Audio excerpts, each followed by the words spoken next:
বারুইপুরের সূর্যপুরে পুলিশি এনকাউন্টারে নাবালিকা ধর্ষণ ও খুনের অভিযুক্ত প্রভাস মণ্ডলের মৃত্যুর ঘটনা ঘিরে বিতর্ক কিছুতেই থামছে না।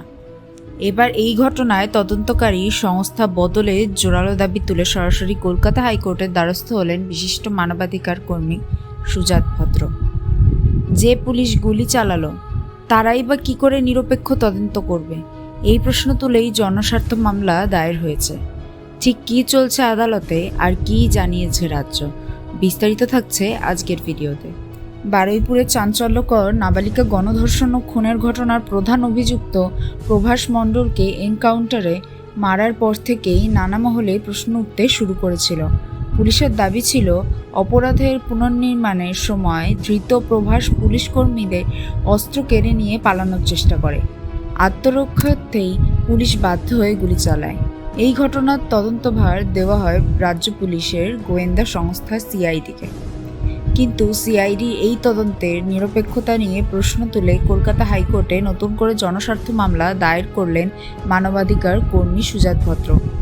এই নিয়ে বারুইপুর এনকাউন্টার কাণ্ডে মামলার সংখ্যা বেড়ে দাঁড়ালো মোট 4টিতে।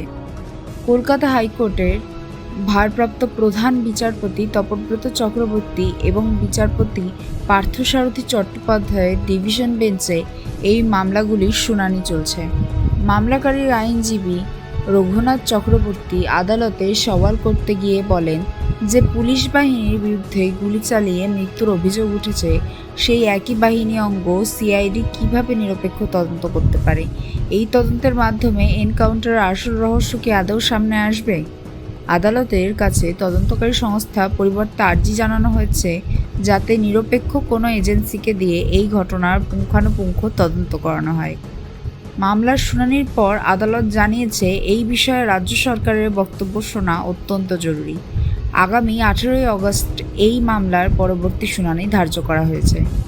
এর আগে গতবারই বারুইপুর জেলা পুলিশ সুপার অরবিন্দ কুমার আনন্দকে এই ঘটনায় একটি বিস্তারিত হলফনামা জমা দেওয়ার নির্দেশ দিয়েছিল আদালত।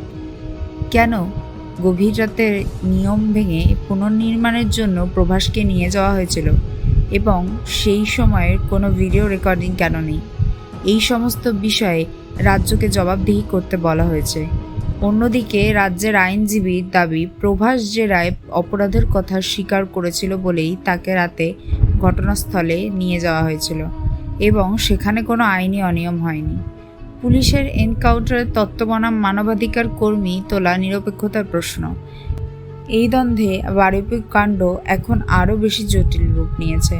আগামী 18 আগস্ট হাইকোর্টের রাজ্য রিপোর্টের ওপর ভিত্তি করে কী নির্দেশ দেয় সেটাই এখন দেখার বিষয়।